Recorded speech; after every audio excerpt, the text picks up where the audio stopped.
అమ్మా, కొరింథీయులకు రాసిన పత్రికలో ఎక్కువ పౌలు ఈ గొడవల గురించి, జగడాల గురించి, గ్రూపిజం గురించి, బ్యాచెస్ గురించి, అంటే కొంతమంది ఒక బ్యాచ్, కొంతమంది ఒక గ్రూపు, సంఘంలో ఉన్నోళ్ళు అట్లున్నారంట కొరింథీ సంఘంలో. అందరు వింటున్నారా? కొరింథీ సంఘం ఎలా ఉన్నారంటే సగం మంది ఏమో ఒక బ్యాచ్, సగం మంది ఇంకొక బ్యాచ్, గ్రూపిజాలు ఉన్నాయంట. ఈ గ్రూపు వాళ్ళు ఒక రకం, ఇంకో గ్రూపు వాళ్ళు ఇంకొక రకం. ఒకడు అంటాడంట, నేను పౌలు అని అంటాడట. ఇంకోటి అంటాలే నేను క్యాఫా అంటాడంట. ఇంకోటేమో అపోల్లో అంటాడంట. ఇలా ఎవరికి నచ్చిన వాళ్ళు వాళ్ళకనమాట. అట్లా మన సంఘంలో ఉన్నాయా? నేను అయ్యగారి బ్యాచ్, నేను యేసుబాబు బ్యాచ్, నేను ఆమోస్ బ్యాచ్, నేను సన్నీ బ్యాచ్ అని ఉందా?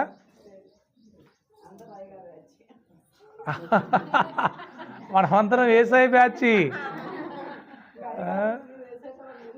మనమందరం యేసై బ్యాచ్. సో ఇవన్నీ అంటే పౌలు ఎక్కడో ఉన్నా. నేను ఒక స్టేటస్ పెట్టాను, చూసారా నిన్నో మొన్నో? పౌలు సెరసాల్లో ఉండి పత్రికలు రాస్తే గ్రూప్లో కూడా షేర్ చేశా. మనం ఇంట్లో ఉండి చదవడానికి ఏంటంత ఒళ్ళు బద్ధకం మనకి? పౌలు పత్రికలు ఎక్కడి నుంచి రాశాడు? మా జైల్లో ఉండేవారిని పత్రికలు రాస్తారా? కానీ పౌలు ఎక్కువ పత్రికలు జైల్లో నుంచే రాశాడు. ఆయన అంత కష్టపడి, అంత రిస్క్ చేసి, అంత భారంతో జైల్లో ఉండి పత్రికలు రాస్తే మనం ఇంటికాడుండి చదువుకోవడానికి ఏంటంత తప్ప కాదా? ఖచ్చితంగా బైబిల్ చదవాలి, దేవుని వాక్యాన్ని చదివేవారిగా ఉండాలి. అప్పుడే మనకు అర్థమవుతాయి.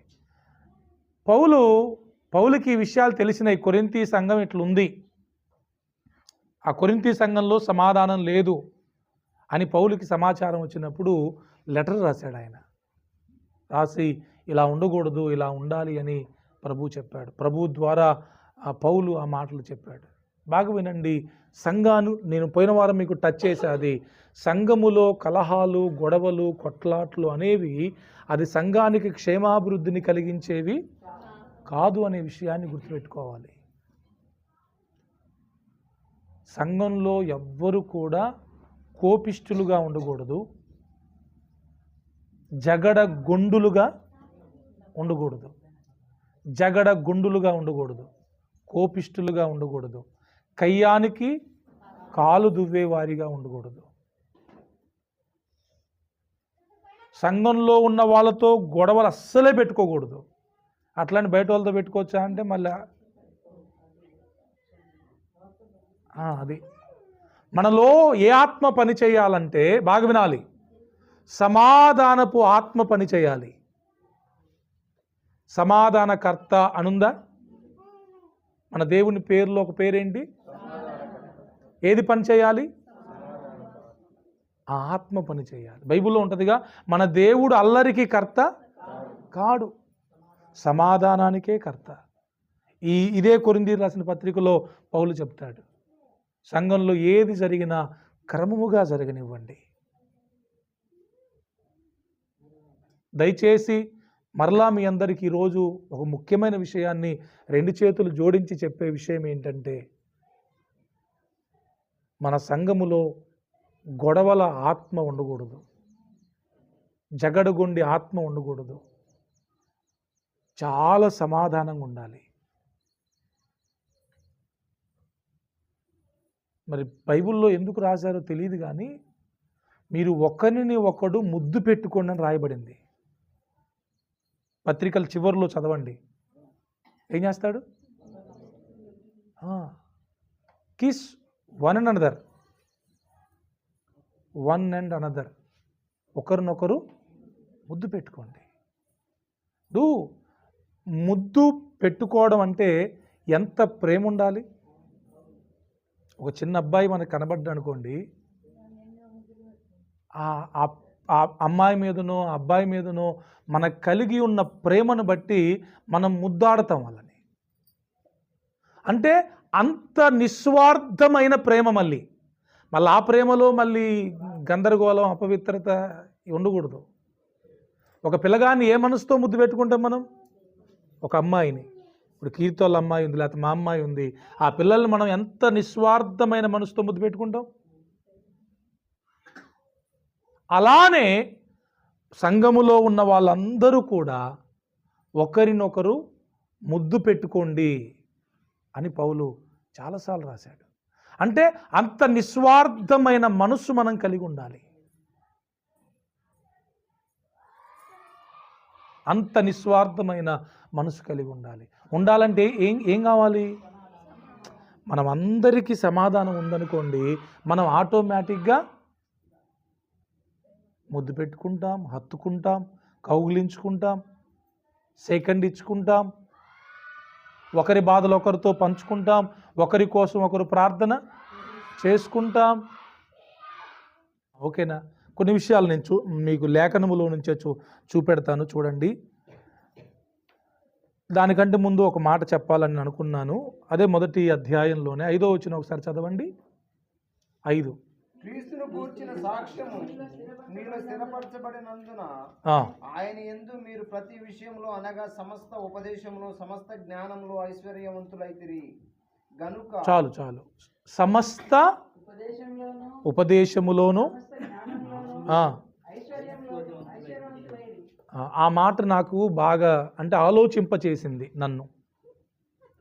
మనకు ఐశ్వర్యం అంటే ఏం గుర్తొచ్చిద్ది? డబ్బులు, బంగారం, పొలాలు, ఇల్లు. అవునా? ఈ కొరింథీలో ఉన్న సంఘంలో ఉన్న వారు ధనముయందు, బంగారమందు ఐశ్వర్యవంతులు కాలేదంట. ఉపదేశమందును జ్ఞానమందును ఐశ్వర్యవంతులు అయ్యారంట. అమ్మా, ఉందా మీ దగ్గర ఈ ఐశ్వర్యం? ఉందా? ఏ ఐశ్వర్యం? ఉపదేశం అనే ఐశ్వర్యం ఉందా? జ్ఞానం అనే ఐశ్వర్యం ఉందా? ప్రభువుని అడగాలి ఈ రోజు నుంచి మీరు. ప్రభువా, నేను డబ్బులు కాదు, నాకు బంగారం కాదు, ఇంకేది కాదు, నేను ఉపదేశమందు ఐశ్వర్యవంతురాలను అవ్వాలి. ఉపదేశమందు ఐశ్వర్యవంతుని అవ్వాలంటే మీ దగ్గర దేవుని ఉపదేశం లక్షలు లక్షలు, కోట్లు కోట్లు ఉండాలి. అదే మన జీవితాన్ని బాగు చేసేది. ఎంత ఉపదేశం ఉంది మీ దగ్గర? అంటే దేవుని వాక్యం ఎంత ఉంది? వాక్యమందు మీరు ఐశ్వర్యవంతులు అవ్వాలి. ఈయన నోరు తెరిస్తే వాక్యమేనండి. నిన్న పురుషుల కూడికలో ఒక బ్రదర్ సాక్ష్యం చెప్తున్నారు. ఓ పాస్టర్ గారిని ఒక ఆయన మీటింగ్ పెడతా ఉంటే, ప్రార్థన పెడతా ఉంటే తాగొచ్చి బండ బూతులు తిట్టాడంట. పక్కనున్న వాళ్ళు, అన్న ఏంటన్నా మౌనంగా ఉంటున్నావు, మమ్మల్ని కూడా ఏం చేయొద్దు అంటున్నావు అంటే, మీరు ఎవ్వరు మాట్లాడకండి, నేను కూడా మాట్లాడను, ఆయనే తిట్టుకొని వెళ్ళిపోతాడంటే నిజంగానే ఆయనకి నోరు నొప్పి వచ్చేదాకా తిట్టి వెళ్ళిపోయినాడు. వెళ్ళిపోయిన తర్వాత ఒక 200 ఇచ్చి స్వీట్ తీసుకురాపోనాడంట. స్వీట్ తీసుకొస్తే అందరూ హాయిగా స్వీట్లు తిన్నారంట, పండగ చేసుకున్నారంట. ఎందుకు? సైతాను ఓడిపోయింది, మనం గెలిచినాం. మత్తయి రాసిన సువార్తలో 5:11 ఉంది కదా, నీతి నిమిత్తము హింసించబడేవారు ధన్యులు, వారు సంతోషించి గంతులు వేయాలని ఉంది కదా అని స్వీట్లు తెచ్చుకొని హాయిగా అందరూ తినేశారంట. వాళ్ళు వాక్యమందు ఐశ్వర్యవంతులా కాదా? అంటే వాక్యాన్ని వారి జీవితంలో నెరవేర్చారు. ఐశ్వర్యం అంటే అది తెలుసుంటం కూడా కాదు, వాక్యం తెలుసుంటం కూడా కాదు, వాక్యాన్ని మనం తెలుసుకొని వాక్యం ప్రకారం జీవించినప్పుడు మనం వాక్యమందు ఐశ్వర్యవంతులం. రెండవది, జ్ఞానమందు ఐశ్వర్యవంతులం అవ్వాలి. జ్ఞానం. ఏ జ్ఞానం? దేవుని జ్ఞానమందు. మీరు ప్రార్థన చేయండి, ప్రభువా నన్ను ఉపదేశమందు ఐశ్వర్యవంతులుగా చేయండి, నన్ను జ్ఞానమందు ఐశ్వర్యవంతులుగా చేయండి. ఈ లోక ఐశ్వర్యం నాకు ఆ అవసరమున్నా లేకపోయినా, ఇచ్చినా ఇవ్వకపోయినా, ఇస్తే మీకు స్తోత్రం, కానీ దానికంటే ఇది నాకు చాలా ముఖ్యం ప్రభు అని అడగండి ప్రభువుని. ఇది మీ ప్రార్థన అవసరత, ఇది మీ ప్రార్థన అంశమై ఉండాలి ఈ రోజు నుంచి. ఏమని ప్రార్థన చేయాలి? నన్ను ఉపదేశమందును జ్ఞానమందును చేయమని అడగండి. రైటా? అది మొదటి పాయింట్. రైట్. అసలైన వాక్యములోనికి ప్యాసేజ్ ఉంది, అందులోనే మొదటి అధ్యాయంలోనే 10 నుంచి 18 వచనాలు ఉన్నాయి. 10 నుంచి 18 అందరూ తీశారుగా? 10వ వచనం చదవండి.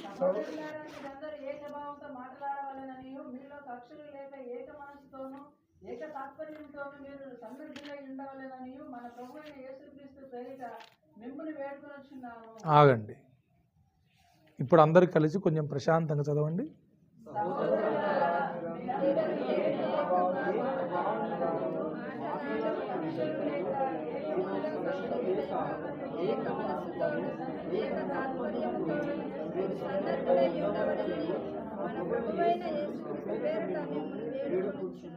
నేను కూడా మిమ్మల్ని వేడుకొనుచున్నాను. అమ్మా, నేను కూడా మిమ్మల్ని వేడుకొనుచున్నాను. వేడుకోవడం అంటే తెలుసుగా, బ్రతిమిలాడుకోవడం. నిజంగా బ్రతిమిలాడుతున్నా. మిమ్మల్ని అందరినీ కూడా ఒక సేవకునిగా ప్రేమతో మిమ్మల్ని అందరినీ బ్రతిమిలాడుతున్నా. నా బాధ మీకు అర్థం అవ్వాలి. అందరు ఇక్కడే ఉన్నారా? ఇది కోపం కాదు, ఇది బాధ. ఏంటి ఇంతకు మిమ్మల్ని నేను వేడుకునేదంటే, మీరందరూ ఒకటే భావము కలిగి మాట్లాడండి. ఒకటే భావం అంటే మీ మాటల్లో ఉన్న భావం ఒక్కటై ఉండాలి. అద్భుతమైన విషయాలు ఇవన్నీ కూడా తెలుసా? అంటే నేనేమి భావిస్తానో నా పక్కనున్న ఏమో కూడా అదే భావించాలి, ఈయన కూడా అదే భావించాలి. మా మాటలు కూడా ఒకే రకంగా ఉండాలి. సంఘంలో ఎప్పుడు కూడా గుర్తుపెట్టుకోండి, ఒకలేమో ఎస్ అంటే ఒకలేమో నో అనకూడదు. అమ్మా, ఒకరు ఎస్ అంటే ఒకరు నో అనకూడదు. అసలు నో అనే మాటలు మన సంఘంలో, ఒక మాట చెప్పనా మీకు, మనం మాట్లాడే ప్రతి మాట ఎలా ఉండాలంటే అందరూ ఆమోదించేటట్లుగా ఉండాలి. అట్లా మాట్లాడాలి. అమ్మ, పాయింట్ బాగా వినాలి. మనం సంఘంలో ఒక విషయాన్ని మాట్లాడుతున్నప్పుడు ఎవ్వరూ కూడా వ్యతిరేకించకుండా అందరూ ఏకీభవించేటట్లుగా ఆమోదించేటట్లుగా ఉండే విషయాలనే సంఘంలో మనం మాట్లాడాలి. కొంతమంది మస్తు బాధ అనిపిస్తుంది.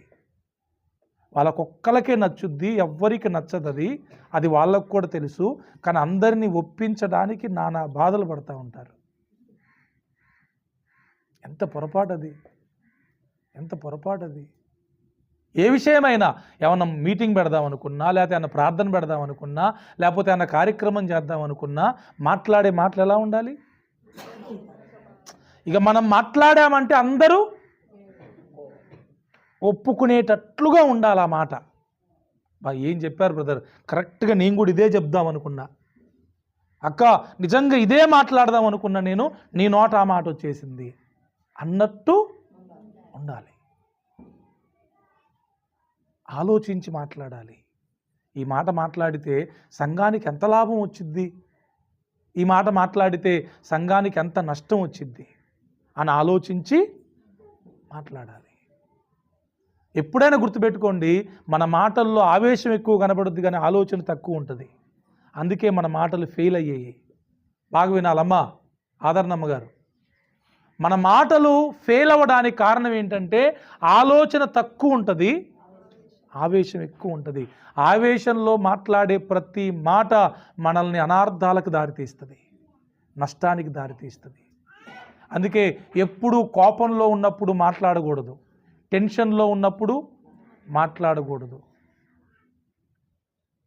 చాలామంది ఆలోచించిన తర్వాత, మాట్లాడిన తర్వాత ఆలోచిస్తారు. ఆలోచన ఎప్పుడు చేయాలి? Before you talk, think before you talk. ఆలోచించక ముందు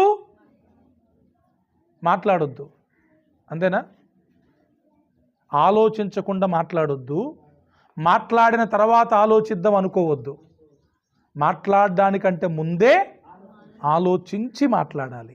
ఇప్పుడు నేను సంఘంలో ఈ చెప్పబోయే ఈ స్టేట్మెంట్ వల్ల సంఘానికి ఎంత లాభం, ఎంత నష్టం, రెండు మనం ఆలోచించి నష్టం ఉంటే మాట మాట్లాడకూడదు, లాభం ఉంటేనే మాట్లాడాలి. ఇంకోటి ఏంటంటే సాధ్యమైనంత వరకు మనం ఎప్పుడూ కూడా వ్యతిరేకించే మనసు మనకు ఉండకూడదు. సరే, ఒకరు ఏదో ఒక విషయాన్ని చెప్పినప్పుడు ముందు దాన్ని ఆలోచించి, ఒకవేళ అది సరిగ్గా లేదు అనుకుంటే ఏం చేయాలంటే ప్రేమతోనే పర్సనల్గా వెళ్ళి మీరు ప్రతిపాదించిన ప్రతిపాదన సరైనది కాదు, ఎందుకంటే ఇగో దీనివల్ల ఇన్ని నష్టాలు ఉన్నాయని ప్రేమతో వాళ్ళకి మనం వివరించే ప్రయత్నం చేయాలి. కొంతమంది ముందే నో వీళ్ళు చెప్పటం అయిందో కాదో అక్కడుండి కుదరదండి, సైతాను స్పిరిట్ అది. వెంటనే కొంతమంది అసలు మాట కింద పన్నీరు. సరే, ఏదో వాళ్ళ బాధలు చెప్తున్నప్పుడు ఏం చేయాలి? విని.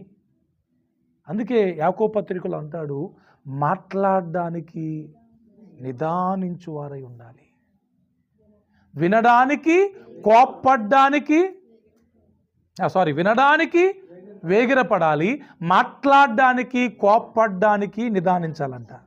సూత్రం ఇది, ఫార్ములా, దీన్ని ఎవరు మార్చలేరు. మీరు అట్లున్నారా చెప్పండి? వినడానికి వేగిరపడుతున్నారా? మాట్లాడడానికి కోపించడానికి నిదానంగా ఉన్నారా? మనది ఆపోజిట్ ఉంటుంది. ముందు మాట్లాడడానికే మనం వేగిరపడతాం, వినటం కోపించడం తర్వాత సంగతి. అక్కడే సమస్యలు వచ్చాయి సంఘంలో అమ్మా, అక్కడే సంఘంలో సమస్యలు వచ్చాయి. నేను చెప్తున్నాను, మీ సావుకునిగా చెప్తున్నాను, ఎట్టి పరిస్థితుల్లో మనం ఎవ్వరిని కూడా వ్యతిరేకించకూడదు. వ్యతిరేకిస్తున్న అర్థం ఏంటి తెలుసా? ఆల్రెడీ లోపట వాళ్ళ మీద నీకు ఏదో ఉంది కనుకనే నీలో నుంచి వ్యతిరేకత వచ్చేసింది. అర్థమైపోయింది, ఉట్టినే అర్థమైపోయింది. ఇప్పుడు ఇంతమందికి లేని బాధ ఆయనకి ఎందుకు, ఆమెకి ఎందుకంటే అర్థం ఏంటంటే ఆమె లోపట ఆయన లోపట ఎప్పటి నుంచో ఏదో ఉంది వీళ్ళ మీద. ఇప్పుడు టైం వచ్చింది కాబట్టి వాళ్ళు దాన్ని బయటకు తీస్తున్నారు. ఏకభావం, ఆ మాట బాగా మనం పదాలు చాలా విలువైనవి. ఒకే భావం, మీరందరూ ఏకభావముతో మాట్లాడవలననియు మీలో కక్షలు లేక. అమ్మా, మనమేం ఫ్యాక్షనిస్టులం కాదు, అర్థమైందా? ఫ్యాక్షనిస్టులు అంటే తెలుగులో ఆ తెలుగు పదమా ఇంగ్లీష్ పదమా? తెలుగు రౌడీ కూడా ఇంగ్లీషే. రాయలసీమలో ఉంటారు ఫ్యాక్షనిస్టులు అంటే ఏంటి తెలుసా? ఇప్పుడు నన్ను ఒకటి చంపితే మా అబ్బాయి నన్ను చంపినోడు చంపుతాడు. అప్పుడు ఆడిని మా అబ్బాయి చంపిండు కదా, మా అబ్బాయిని వాళ్ళ కొడుకు చంపుతాడు. అది ఏంటంటే వాళ్ళ మేము పాడైపోయినా పర్లేదు కానీ ఆ కుటుంబం మాత్రం వర్ధిల్లొద్దు. కక్ష, అసలు వాళ్ళ ఆనందంగా ఉంటే వీళ్ళు బతకలేరు. అసలు ఏదో ఒక రకంగా వాళ్ళు నేర్పియాల. సంఘంలో కక్షలు ఉంటాయమ్మా. మనకు అంతగానో ఏమున్నాయి మీకు? ఎవరి కూలి వాళ్ళు చేసుకుంటారు, ఎవరు ఉద్యోగం వాళ్ళు చేసుకుంటారు, ఎవరి పని వాళ్ళు చేసుకుంటారు, ఎవరి వంట వాళ్ళు వండుకొని తిని బతుకుతున్నాం. మన కక్షలు ఎందుకు? సంఘంలో కక్షలు ఉండొద్దు, అస్సలు ఉండొద్దు. ఏమన్నా ఉంటే సెటిల్మెంట్లు చేసుకోవాలి. మీరు మీ లోపట ఏమన్నా బాధ ఉంటే ఒకరోజు బాగా ఉపవాసం ఉండి ప్రార్థన చేసుకొని ఎవరి మీద మీకు బాగా బాధ ఉందో వాళ్ళ దగ్గరికి వెళ్ళి, మీ మీద నాకు ఇంత బాధ ఉందండి, నా మనసు అసలు ఒప్పుకోవట్లేదు, దయచేసి నా బాధను మీరు అర్థం చేసుకోండి అని చెప్పి సమాధాన పడే ప్రయత్నం చేయండి తప్ప మనసులో ఇప్పుడు ఏదైనా ఒక విషయం మనసులోకి వచ్చిన తర్వాత దాన్ని క్లియర్ చేసుకోకపోతే అది కక్షలాగా మారిపోయింది. కోపాన్ని ఎక్కువ కాలం గుండెల్లో మోస్తే ఏమైంది? అది ఈర్ష్య, అసూయ, కక్ష దాకా మారిపోయింది. అందుకే ఏదైనా చిన్న పొరపాటు, ఇప్పుడు జనరల్గా వినండి, సంఘంలో ఒక 50 మంది ఉన్నప్పుడు గొడవలు రావా, మనస్పర్ధలు రావా? ఇంట్లో నలుగురు ఉంటేనే నానా గోసపడతారు కదా. మరి ఒక 10 మంది, ఒక 20 మంది, ఒక 30 మంది సంఘంలో ఉన్నారంటే ఖచ్చితంగా భిన్నాభిప్రాయాలు ఉంటాయా, ఉండవా? ఖచ్చితంగా ఉంటాయి. ఎందుకంటే అందరి మనసు ఒకలాంటిది కాదు కదా. అయితే ఎప్పుడైనా ఎవరితోనైనా సంఘంలో మీకు డిస్కషన్స్ వస్తే, మనస్పర్ధలు వస్తే మీరు దాన్ని ఇంత దూరం లాక్కండి. ఎప్పుడైనా ఏమన్నా జరిగితే వెంటనే సో నువ్వు ఎందుకు ఇట్లా చేస్తున్నావు బాబు, నాకు బాధ ఉంది కదా, నువ్వు చేసిన దానివల్ల నాకు ఇబ్బంది కలిగిందయ్యా అని ఆయనతో చెప్పుకోవాలి. నేను ఏ విషయంలో కలిగింది బాబాయ్ అంటే నా బాధ చెప్పుకుంటే, సరే బాబాయ్ ఇంకోసారి అట్లా నేను చెయ్యనని ఆయన అర్థం చేసుకోవాలి. నెక్స్ట్ టైం మనకు ఆ బాధ రాదు. ఇప్పుడు ఆయన ఏదో చేసి నేను అడగలే, మనసులో పెట్టుకున్నా, నిద్ర పట్టదు, తిండి తిన బుద్ధి కాదు, రేపు వాడు కలిసింది అనుకో ఎట్టుంటుంది, చూడలేము, కోపం వస్తుంది, బీపీ లేస్తుంది. ఇంతెందుకు, ఇంత దాకా తెచ్చుకోవద్దు నేను చెప్పేది అది. ఇప్పుడు మీ పక్కన కూర్చున్న వాళ్ళు నిన్నేదో ఇబ్బంది పెట్టారు, ఆదివారం జరగలేదో లేకపోతే నీకేదో ఇబ్బంది కలిగింది, నువ్వు దాన్ని వెంటనే మనసులో ఉంచుకోకుండా, అమ్మా ఇగో నీ వల్ల నేను ఈ ఇబ్బంది పడ్డాను, కొంచెం దయచేసి ఇంకోసారి అలాంటి ఇబ్బంది నాకు కలిగించకండి ప్లీజ్ అని అడిగితే, ఎవరైనా ఇంత చక్కగా అడిగితే ఒప్పుకుంటారా ఒప్పుకోరా? జోయ్ ఏంది నువ్వు, ఏంది పక్కన కూర్చోవాలా వద్దా, గుడికి రావాలా వద్దా, ఏంది నీ వ్యవహారం అంటే ఎట్టుంటుంది? నువ్వు వస్తారా లేకపోతే లేదంటదా? నువ్వే నీ సంగతి ఏం చెప్పంటదేమో. అప్పుడేమైద్ది, చిలికి పెద్ద తుఫాన్ అయింది. మన వాళ్ళకి వే ఆఫ్ టాకింగ్ కూడా రాదు, మాట్లాడే విధానం తెలీదు. ఇక ఎప్పుడు పాములాగా బుస్సు కొడితే కుదరదు.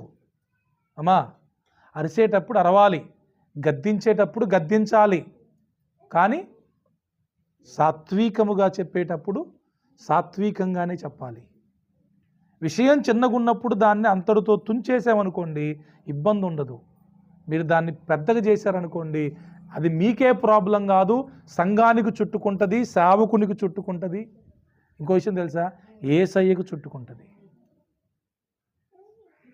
అందుకే ఇప్పుడు డిస్కషన్స్ అవుతాయి, చిన్న మనస్పర్ధలు ఉంటాయి, ఉన్నప్పుడు వెంటనే అసలు గ్యాప్ తీసుకోకూడదు. ప్రేయర్ అయిపోయిందా, అయిపోయిన వెంటనే మనమ్మా నేను ప్రేయర్ అయిపోయినా నీకోసమే ఉన్నా, నీతో చిన్నగా మాట్లాడాలి ఉండు అని ఉంచి మీరిద్దరే మాట్లాడుకొని సెటిల్ చేసుకుంటే మూడో వ్యక్తికి తెలియదు. అంతేగాని నన్ను ఇట్టంటరా అట్టంటరా అదంటరా ఇదంటరా, మనమేం లోకం కాదు కక్షలు పెట్టుకోవడానికి. తర్వాత కక్షలు లేక ఏక మనస్సుతోనూ, అమ్మా ఎంత మంచి మాట ఇది, ఏక మనసు అంట. ఇప్పుడు ఇక్కడ మనం ఒక 40 మంది ఉన్నామండి, 40 మనసులు ఉన్నాయి. దేవుడు ఏమంటుంది తెలుసా, మీ 40 మనసులు ఒక మనసే అవ్వాలంట.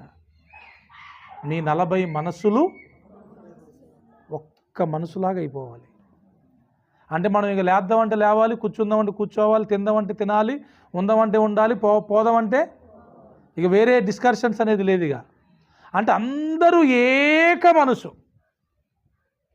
అందుకే ప్రార్థన చేద్దామని ఒక ఆయన చెప్తాడు, మీరందరూ ఏం చేయాలి అంతే. ఇక ఒకడేమో కళ్ళు తెరిచి చూడడం, ఒకడేమో బయటికి పోవడం, ఒకడేమో సెల్ ఫోన్ చూడటం, ఇది ఏక మనసు కాదు.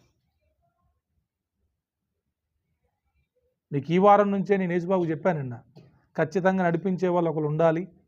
మరి ఆమోస్ నడిపిస్తాడా, నువ్వు నడిపిస్తావా, సన్ని నడిపిస్తాడా? మీరు ముగ్గురు ఉన్నారు కనుక ఒక్కొక్క వారం ఒక్కొక్కరు నడిపించండి. ఎవరు పాటలు పాడతారు, ఎవరు కీర్తనలు చెప్తారు, ఎవరు ఆరాధన చేస్తారని ఇదంతా క్రమం నడిపించే వాళ్ళు ఉంటారు కదా, వారానికి ఒకరు నడిపించమని చెప్పాను. వాళ్ళు ఏం చెప్తే వాళ్ళ మాట మీరు వినాలంతే. మోకరిద్దాం అనడంటే ఇక మీరు వేరే మాట లేదుగా, మోకరించాల్సిందే. కళ్ళు మూద్దాం అంటే కళ్ళు ముయ్యాల్సిందే. ఆరాధనప్పుడు చాలామంది హాయిగా కూర్చొని ఒక కళ్ళు మూసులు లేదాట, ఒక ఆరాధన చేసులు లేదాట, ఒక చేతులు ఎత్తులు లేదాట, ఏం లేదట. తప్పు కదా. ఆరాధన అంటేనే ఏంటి? 2 విషయాలు గుర్తుపెట్టుకోండి. ఆరాధన చేద్దాం అనుకున్నప్పుడు మీకు దేవుడు మంచి ఆరోగ్యం ఇస్తే నిలువు మోకాళ్ళు వేయండి. మంచి ఆరోగ్యం దేవుడు మీకు ఇస్తే ఆలోచించకుండా నిలువు మోకాళ్ళు వేసి చేతుల పైకెత్తండి. మీకు ఆరోగ్యం బాగాలేదా, ఓపిక చేసుకొని నిలబడండి. నిలబడలేరా? 5-10 నిమిషాలు నిలబడలేరా? ఈ 2 ఉండాలి. నిలువు మోకాళ్ళ నిలబడమా, 2 విషయాలు. మీరు ఆగి కూర్చొని గోడలు కొరిగి చేయకూడదు, తప్పది. ఆరాధన అంటే మనం రెస్పెక్ట్ చేయాలి, దేవుణ్ణి గౌరవించడం. అది ఎవరిని గౌరవించడం? మాకేమీ ఘనత అవసరం లేదు. ఆరాధన అంటే ఆరాధనకు యోగ్యుడు గనక ఆయన ఆరాధించేటప్పుడు మన భంగిమ అది. నిలుమోకాలు ఎత్తే ఒక రకమైన అనుభూతి వచ్చింది, తెలుసా మీకు? ఎంత మంచి అనుభూతి వచ్చింది. మనం నిలుమోకాల మీదికి రాగానే ఒక రకమైన దేవుని సన్నిధి ఉంటుందమ్మా. అట్లా ఎట్ట పెడతాడు కూర్చుంటే ఆ ప్రజెన్స్, ఆ సన్నిధిని అనుభవించగలరా? కాబట్టి నెక్స్ట్ వీక్ నుండి ఆరాధన అనంగానే రెండు విషయాలు. నీకు దేవుడు మంచి ఆరోగ్యం ఇస్తే నిలువు మోకాలే చేతులు ఎత్తాలి. లేదు నీకు ఆరోగ్యం బాగాలేదంటే నిలబడాలి. కుర్చీల్లో ఉన్నోళ్ళు కూడా కూర్చోవడానికి లేదు, ఇంకా యూ హ్యావ్ టు స్టాండ్, నిలబడాల్సిందే. మిమ్మల్ని ఏం గంట సేపు చెప్పిస్తారా ఆరాధన? 2 గంటలు చెప్పిస్తారా? మరి ఇక్కడ నాయకుడు ఎవరైతే ఉండి నడిపిస్తున్నారో వారి మాటకు మీరు విధేయులు అవ్వాలంతే. ఇక వేరే వ్యతిరేకత అనేది ఉండొద్దు ఇంకా. రైట్. తర్వాత ఏక తాత్పర్యముతోనూ మీరు సన్నద్ధులై ఉండవలననియు మన ప్రభు అయిన యేసుక్రీస్తు పేరట మిమ్మను సన్నద్ధులంటే సిద్ధంగా ఉండాల. ఎప్పుడు ఒకే మనసు కలిగి ఉండడానికి సిద్ధంగా ఉండాల. సిద్ధ మనసు అంటారు దాన్ని. ఆ బ్రదర్తో ఏకీభవిస్తా నేను, ఈ సిస్టర్ గారితో ఏకీభవిస్తా నేను, వాళ్ళతో నేను కలిసి ఉంటాను, వాళ్ళతో నేను జత కట్టి ఉంటాను. సిద్ధంగా ఉండాలి. మీకు విషయం తెలుసా? బల్లారాధనప్పుడు ఒకప్పుడు మన చర్చిలో పాదాలు కడుక్కునే ఉండేది. ఎందుకు మానేసినామో తెలుసా? పాదాలు కడుక్కునేవారు కూడా అందరి పాదాలు కడగట్లా, కడిగిన వాళ్ళే కడుక్కుంటారు.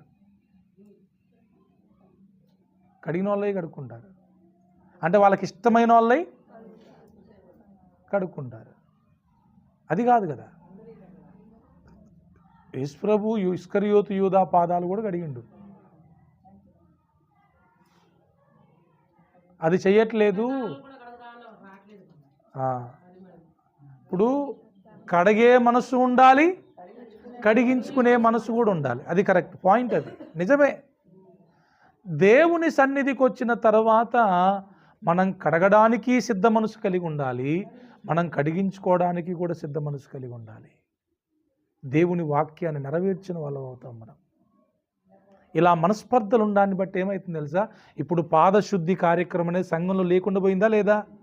మరి దాని ప్రతిఫలం మీరు అనుభవించాలా లేదా? సంఘంలో ఆత్మ సంబంధమైన కార్యం జరగకుండా ఉండడానికి మీరు కారణమయ్యారంటే మిమ్మల్ని దేవుడు ఉట్టుకుని వదిలిపెడతారా?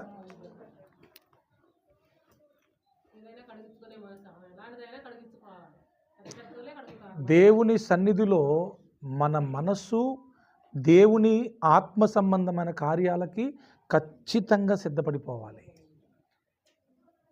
క్షమించడానికైనా సిద్ధంగా ఉండాలి, క్షమించు అని అడగడానికైనా సిద్ధంగా ఉండాలి, పాదాలు కడగడానికైనా సిద్ధంగా ఉండాలి, పాదాలు కడిగించుకోవడానికైనా. ఇది సిద్ధ మనసు అంటే, సన్నద్ధులై ఉండడం అంటే సిద్ధపడి ఉండడం. మీకు అర్థం కావట్లేదు. ఇలాంటి చిన్న చిన్న విషయాలు నిర్లక్ష్యం చేసి దేవుని పెద్ద పెద్ద ఆశీర్వాదాలను మనం పోగొట్టుకుంటున్నాం. తప్పది. సంఘములో కూడా లోకములో ఉన్నట్టు బ్రతికితే ఇక సంఘానికి లోకానికి ఏంటి తేడా? అసలు అమ్మా, సంఘాన్ని దేవుడు చూసి మురిసిపోవాలా? ఇది నా సంఘం అంటే ఇది అని దేవుడు మురిసిపోవాలా? మన ఐక్యతను చూసి, మన ప్రేమను చూసి, మన ఏక మనసును చూసి, మన ఏక భావమును చూసి తబ్బుబ్బైపోవాలి యేసు ప్రభు. అసలు చర్చిలోకి రావడానికే ఆయనకి ఇష్టం ఉండట్లా. వీళ్ళ మధ్యలోకి నేనాడబోతా, అసలు నాకు వద్దు అనేటట్టుగా సంఘాలు మారిపోయాయి. ఎస్, మన సంఘంలో దేవుడు ఉండాలా లేదా? దేవుడు ఎప్పుడు ఉంటాడు? బాగా గుర్తుపెట్టి ఒక మాట చెప్తూ వినండి. ఇప్పుడు నాకు 2 కొడుకులు ఉన్నారు, వాళ్ళిద్దరు ఒకే ఇంట్లో ఉన్నారు. నేను 4 రోజులు వాళ్ళ ఇంట్లో ఉందా అని పోయినా, నా కొడుకులు కదా అని వాళ్ళ ఇంట్లో ఉండడానికి పోయినా. నేను పోయిన కాడ నుంచి వాళ్ళు ఒకటే కొట్టుకుంటారు, తిట్టుకుంటారు. 10 నిమిషాల్లో ప్రయాణం మొదలైద్దా లేదా మళ్ళీ? ఎందుకు? నా కొడుకులే వాళ్ళు. ఈయన్ని ఏమనలేను, ఈయన్ని ఏమన్నంటే ఆని కోపం, వాడిని ఏమన్నంటే ఈయనకి కోపం. అందుకే నోరు మూసుకొని బయలుదేరి వెళ్ళిపోతే ఏ బాధ. సంఘంలో కూడా పరిస్థితులు అట్లున్నాయి. యేసు ప్రభువు రావాలంటే సంఘంలో ఉన్న 50 మంది కానీ, 100 మంది కానీ, 40 మంది కానీ ఏక మనసు కలిగి ఉంటే ఆయన మన సంఘంలోకి వచ్చి హ్యాపీగా మనం పాడే పాటలను ఆస్వాదిస్తాడు, మనం చేసే ఆరాధనను ఆస్వాదిస్తాడు, మన సాక్ష్యాలు వింటాడు, మనం ప్రార్థన చేయంగానే మనల్ని దీవిస్తాడు. నెక్స్ట్ సండే నుంచి మన సంఘంలో దేవుడు బలముగా కదలాలి. ఎస్, హ్యాపీగా ఫీల్ అవ్వాలి దేవుడు రావడానికి మన దగ్గరికి. ఆయన వస్తే ఏమైనా ఉంటుందా? ఎంత బాగుంటుంది, మన జీవితాలు ఎంత బాగుంటాయి, మన కుటుంబాలు ఎంత బాగుంటాయి. ఆయన లేకుండా చేసే ఆరాధన కూడా ఆరాధనేనా? ఇక మన సాటిస్ఫాక్షన్ కోసం చేసుకోవడమే. రైటా? చాలా విషయాలు చెప్పాలని కూర్చున్నాను, ఒక 10 నిమిషాల్లో ముగించేస్తాను. 11వ వచనం చూడండి. నా సహోదరులారా, మీలో కలహములు కలవని మిమ్మను గూర్చి క్లోయో ఇంటి వారి వలన నాకు తెలియవచ్చెను. కొంతమంది ఉంటారు చెప్పేవాళ్ళు, కానీ మీరంటే భయం. నేను చెప్పిన నన్ను ఏడంటారు అని నేను చెప్పరిగా. కానీ క్లోయో ఇంటి వారు మంచివాళ్ళు. ఎందుకంటే ఇప్పుడు సేవకుని విషయం తెలిస్తేనే కదా సరిచేసేది కానీ, ప్రార్థించేది కానీ. సంఘంలో ఏ విషయాలు జరుగుతున్నా కూడా నాతో చెప్పడానికి మీరెవరూ కూడా వెనకాడొద్దు. నేను ఒంటరిగా ఉన్నప్పుడు నన్ను వచ్చి కలవండి, లేదంటే నాకు ఫోన్ చేసి అయ్యగారు ఇలా ఉంది పరిస్థితి అని చెప్తేనే కదా నాకు అర్థమయ్యేది. క్లోయో ఇంటి వారు వలన పౌలుకి విషయం తెలిసిందంట. ఏంటి? కలహాలు ఉన్నాయని. వద్దు, మంచిది కాదు. కొట్టుకొని తిట్టుకొని చచ్చిపోతే పరలోక రాజ్యానికి మన వారసులం కాలేము. మీకు ప్రశ్న, మీరు హతసాక్షులు అవుతారా, లేకపోతే హతసాక్షులను చంపిన వాళ్ళ లిస్టులోకి వెళ్తారా? ప్రశ్న మీకు అర్థం కాలే, అందుకే అటు చూస్తారు. కయ్యూన్ లాగుంటారా, హేబేన్ లాగుంటారా? ఒకటే పాయింట్. కయ్యూన్ లాగుంటే దేశదిమ్మరైపోయి నరకానికి వెళ్ళిపోతారు. హేబేన్ లాగా ఉండమంటే మరి అంత ఈజీ కాదు. కొడతన్నా మౌనంగా ఉండాలి, చంపుతన్నా మౌనంగా ఉండాలి, చంపితే చచ్చిపోవాలి, అప్పుడు పరలోకం పోతాం. ఏమా అర్థమైందా? హేబేల్ లాగుంటా అని ఒక మాట అంటే సరిపోదు. హేబేల్ లాగా ఉండాలంటే టన్నులు ఓపిక, సహనం, ఓర్పు, దీర్ఘశాంతం, సాత్వికం, మంచితనం, నిదానం ఉండాలి. అప్పుడు అంటే ఇక సచ్చిన వారిలాగా, సచ్చిన వారిని కొట్టినా బాధ లేదు, తిట్టినా బాధ లేదు. పోస్ట్ మార్టం ఎప్పుడు చేస్తారు? ఎవరికి చేస్తారు? అలా కోసిన తలకాయ బగలు కొట్టినా నొప్పి ఉండదు ఇక. అంటే మనం బ్రతికుండి కూడా సచ్చిన వారిలాగా ఉండాలి. తిడుతున్నారా? తిట్టనివ్వండి. కొడుతున్నారా? కొట్టనివ్వండి. అంటున్నారా? అన్నివ్వండి.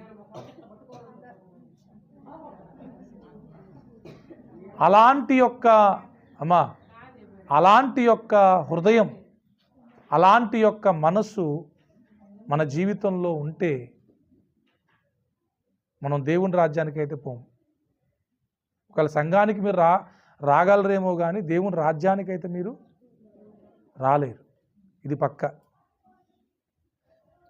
హేబేలును దేవుడు పరలోక రాజ్యానికి ఎందుకు చేర్చుకున్నాడంటే చంపితే చచ్చిపోయాడు గనక. కయ్యూను దేశదిమ్మరు ఎందుకు అయ్యాడంటే చచ్చేదాకా కుట్టాడు గనక. కొంతమంది ఎలా తెలుసా, ఒక్క మాటతో వదిలిపెట్టరు, ఒక దెబ్బతో వదిలిపెట్టరు.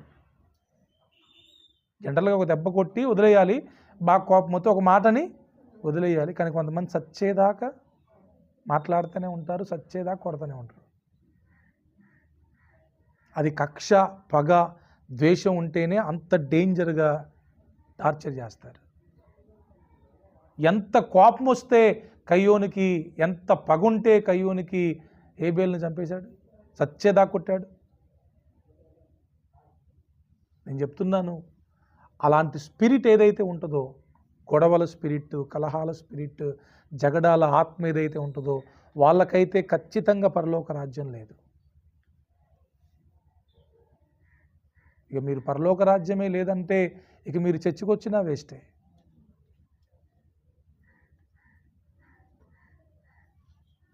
తర్వాత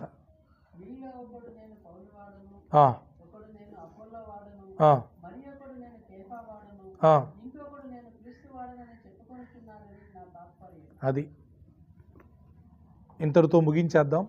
మిగతాది నెక్స్ట్ వీక్ ధ్యానం చేద్దాం. ఇక్కడ ఎవరికి ఎవరు ఫ్యాన్స్ లేరు, ఉండకూడదు కూడా. అమ్మా, మనమందరం యేసయ్య ఫ్యాన్స్, మనమందరం యేసయ్య బ్యాచ్. ఇప్పుడు అందరికీ అన్నీ ఒకే రకమైన తలాంతులు ఉండవు, తెలుసా మీకు?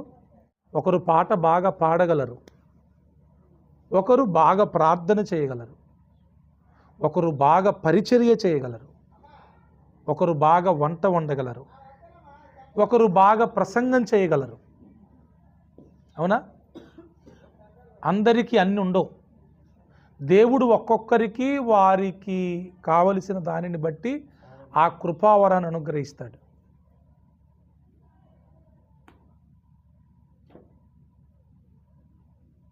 పాలు ఆయన బాధ్యత చూడు. ఎల్లయ్య పాలు ఇంతసేపు చూస్తామైంది ఆయనకి బాబు. వినండి అమ్మా, ఏం చెప్తున్నా? ఒక్కొక్కరికి దేవుడు ఒక్కొక్క రకమైన కృపావరాలను ఇస్తాడు, తలాంతులను ఇస్తాడు. నాకు అది లేదు కదా అనుకోకూడదు. ఇప్పుడు ఈ చెయ్యిని చూసి అసూయపడితే ఏమన్నా బాగుంటుందా? నన్నేమో దేవుడు కుడి చేతిగా చేసిండు, దీన్నేమో ఎడమ చేతికి చేసిండని ఈ రెండు ఎప్పుడన్నా కొట్టుకున్నాయా? చెప్పండి మీరు, కొట్టుకున్నాయా? కొట్టుకుంటే ఎట్లుంటుంది తెలుసా? సంఘంలో ఉన్నోళ్ళు కొట్టుకున్నట్టే ఉంటుంది. ఇక ఈ రెండు చేతులు కొట్టుకుంటున్నాయంటే అసలు అది చాలా దారుణం. ఈ చెయ్యి ఎప్పుడు నీ చేను కొట్టుద్దా, ఈ చెప్పుడు నీ చేను కొట్టుద్దా? రెండు కలిసి వేరే వాళ్ళని కొడతాయి. అది సహజం. ఈ రెండు చేతులు వేరే వారిని కొట్టడం సహజం. ఈ రెండు చేతులు ఒకదాని ఒకటి కొట్టుకుంటున్నాయంటే ప్రకృతికి విరుద్ధం. అది అలా కాకూడదు. మనమందరం యేసయ్య శరీరములో అవయవాలం. శరీరములో ఉన్న ఏ అవయవము కూడా మరొక అవయవముతో ఫైటింగ్ చేయదు. అది ఏ అవయవం? మరి ఈ చెయ్యి ఈ కాళ్ళను కొట్టుద్దా, లేకపోతే తలను కొట్టుద్దా? దేన్ని కొట్టదు. ఎందుకంటే మనం ఒకే శరీరంలో ఉన్నాం కాబట్టి ఈ శరీరాలకు ఐక్యత ఎక్కువ. శరీర భాగాలకి ఐక్యత ఎక్కువ ఉంటేనే శరీరం బాగుంటుంది. కాలుకి ములుగుచ్చుకుంది, చెయ్యి స్ట్రైక్ చేయదు, నేను ఎందుకు తీస్తా ముళ్ళు అంటదా? అనదు. ఎందుకంటే అది నా శరీరంలో భాగమే అని వెంటనే చెయ్యి అక్కడికి వెళ్ళిపోయింది, కంట్లో నడుచుబడుద్ది. చెయ్యి స్ట్రైక్ చేయదు, నేను తీయ అనదు, వెంటనే అక్కడికి వెళ్ళిపోయి తీసేస్తుంది. ఎందుకంటే ఒకే శరీరంలో అవయవాలు కనుక. మనం కూడా అంతే. అమ్మా, ఎందుకు అర్థమైందా? మనం కూడా అంతే. మనమందరం యేసయ్య శరీరంలో అవయవాలం. ఒకరు కన్ను, ఒకరు కాలు, ఒకరు చెయ్యి, ఒకరు తల, ఇలా లోపల కూడా కొన్ని భాగాలు ఉన్నాయి కదా. అలాంటి వాళ్ళం సహకరించుకోవాలే తప్ప విభేదించుకోవద్దు. ఒకరిని చూసి ఒకరు అసూయ పడకూడదు. కొంతమందికి అసూయ ఉంటుంది ఎక్కువ. నో, అసూయ మంచిది కాదు. నీకు పాటకి ఛాన్స్ లేకపోయినా, నీ కీర్తనలకు ఛాన్స్ లేకపోయినా, నీకు ప్రార్థనకి ఛాన్స్ లేకపోయినా, నీకు ఆరాధనకి ఛాన్స్ లేకపోయినా, ఇంకా దేనికి నీకు అవకాశం లేకపోయినా నువ్వు ఎలా ఉండాలి? దేవుని పని జరుగుతుందా లేదా అనేది ముఖ్యం తప్ప నా ద్వారానే జరగాలనేది కాదు. చాలా తప్పది. దేవుడు ఏ సమయానికి ఎవరిని ఎలా వాడుకుంటాడో తెలియదు. మీరు ప్రార్థన చేయాలి, ప్రభువా ఈరోజు నీ చిత్తమైతే నన్ను వాడుకో, ఎలాగో వాడుకో. ఇంకో విషయం తెలుసా, మనుషులు ఇస్తే అవకాశాలు కొన్ని రోజులే ఇస్తారు. దేవుడు ఇచ్చాడనుకో అసలు ఇక అది నీకు నిత్యం ఉంటుంది. ఇక అర్థమైందా? దేవుడు అవకాశం ఇస్తే అది ఇంకా పర్మనెంట్, మనుషులు ఇస్తే అంతే పోయింది. నిజమమ్మా, జోక్ కాదు, ఇది ఖచ్చితంగా నిజం. ఎప్పుడూ మనం అవకాశాలు మనుషులు ఇవ్వాలని కోరుకోకూడదు. మనల్ని గద్దెక్కిస్తే దేవుడు ఎక్కియాలా? ఎవడు దించుతారు? ఇక ఎవని వల్ల అయింది. దేవుడు ఒక వ్యక్తిని గద్దెక్కిస్తే దించటం ఎవని వల్ల కాదు. వేరే వాడెక్కిచ్చినా మనం కావాలని ఎక్కినా ఖచ్చితంగా దిగాల్సిన రోజు వచ్చింది. మొహమాటం లేకుండా దిగిపోవాల్సిన పరిస్థితి వచ్చింది. మొన్న ఒక దగ్గర మీటింగ్ దగ్గర పిలవకుండా పాస్టర్ గారు వచ్చి స్టేజ్ మీద కూర్చున్నాడు. స్టార్టింగ్లో ఎవరు రాలే. అప్పుడు మరి మీటింగ్ కొంచెం ముమ్మరంగా జరిగేటప్పుడు పాస్టర్లు ఎక్కువయ్యారు. చిన్నగా పాస్టర్ దయచేసి దిగండి అయ్యా, స్టేజ్ దిగండి అయ్యా అన్నారు. ఎవరు లేనప్పుడు ఎక్కాడు, అందరు చూస్తా అంటే దిగిండు. ఎంత అవమానం అది, అవునా కాదా? ఇప్పుడు నిన్ను పిలిచారా, ఎందుకు ఎక్కినావు నువ్వు? ఆయనకు తెలుసు పిలవరని కూడా, అందుకే ఎక్కిండు ఆయన. పిలవనప్పుడు ఆ మూలలో కూర్చుందాం, ఏముంది? దేవుడు ఏ అవకాశం ఇస్తే, ఏ చోట ఉంచితే ఆ చోటే ఉంచుదాం. సో ప్లీజ్, ఇంకో విషయం తెలుసా, పని లేకుండా ఏ అవయవానికి ఉండదు, గుర్తుపెట్టుకోండి. ఒకవేళ నీ టైం రాలేదేమో, నువ్వు పని చేసే టైము రాలేదేమో, అంతే తప్ప నిన్ను దేవుడు వాడుకోడు అనుకోవడానికి ఛాన్సెసే లేవు అసలు. ఎందుకంటే నువ్వు శరీరంలో ఒక అవయవం అయితే కనుక ప్రతి అవయవానికి పని ఉంటుంది. పని లేని అవయవం శరీరంలో ఏది ఉంది? ఏది లేదు, ఉండదు. సో కొంతమందికి ఇక్కడ మనస్పర్ధలు వస్తూ ఉంటాయి. డామినేషన్ అంటే నాకు ప్రాముఖ్యత లేదు, నాకు అధికారం లేదు, నన్ను ఎక్కువ హానరు చేయట్లేదు. నో, అస్సలు అది మన ఒంట్లో ఉండకూడదు. ఒక అద్భుతమైన సాక్ష్యం విన్నాను నేను ల్యాంప్ మినిస్ట్రీస్లో. ఆయన పేరు స్టాన్లీ సుధాకర్ గారు అనుకుంటా. మంచి దైవజనుడు, అభిషేకింపబడిన దైవజనుడు. ఆయన ద్వారా గొప్ప గొప్ప కార్యాలు జరిగినాయి. ఒక రోజున దేవుడు ఎందుకో ప్రేరేపిస్తే తలకు ఒక హెల్మెట్ పెట్టుకొని మెల్లో ఒక బోర్డు తగిలించుకున్నాడు. హెల్మెట్ మీద దేవుని వాక్యం రాసుకున్నాడు, బోర్డు మీద దేవుని వాక్యం రాసుకున్నాడు. రోజుకి 14 నుంచి 18 గంటలు హైదరాబాద్ వీధుల్లో తిరుగుతూ ఉంటాడంట. ఏం మాట్లాడు, జనాలు చదువుకుంటూ ఉంటారు ఆ వాక్యాలన్నీ. 8 భాషల్లో రాసుకున్నాడంట బోర్డు మీద. తెలుగు భాష, హిందీ, ఇంగ్లీషు, కన్నడ, మలయాళం, మరాఠీ, 8 భాషల్లో దేవుని వాక్యాన్ని రాసుకొని, ఇంకా టీషర్ట్ల మీద కూడా రాసుకొని అలా నడుచుకుంటూ వెళ్తూ ఉంటే అందరూ చదువుకుంటా, చెప్పకుండానే సువార్త వెళ్ళిపోతుంది. ఈయనేం మాట్లాడట్లా, చదువుకుంటున్నారు, సువార్త అర్థమవుతుంది. అలా చాలామంది దేవుణ్ణి నమ్ముకున్నారంట. జనరల్గా మనం సువార్త ఎక్కడ చెప్పాలనుకుంటాం? వాక్యం ఎక్కడ చెప్పాలనుకుంటాం? స్టేజీల మీద, పెద్ద పెద్ద సంఘాలల్లో, పులిపీటి మీద నిలబడి చెప్పాలనుకుంటాం. నేను చెప్తున్నా మీకు ఏమాత్రం ఆరాటం, ఆవేశం ఉన్నా నశించిపోతున్న ఆత్మలు చాలా ఉన్నాయి. చక్కగా వెళ్ళండి, వాళ్ళకి దేవుని గురించి చెప్పండి, మాట్లాడండి, తప్పేముంది? ఇంకొంతమంది అయితే పాపం వీధుల వెంట పాటలు పాడుకుంటూ దేవుని సువార్తను ప్రకటిస్తున్నారు. ఎక్కడ వాడబడినా దేవుని కోసమే వాడబడేది, అవునా కదా? కాబట్టి ప్లీజ్ ఏక మనసుతో జీవిద్దాం, ఏక హృదయం కలిగి ఉందాం, కక్షలు కలహాలు సంఘములో లేకుండా చూసుకుందాం. దేవుడు అటువంటి గొప్ప కృప మనకు అనుగ్రహించునుగాక. కళ్ళు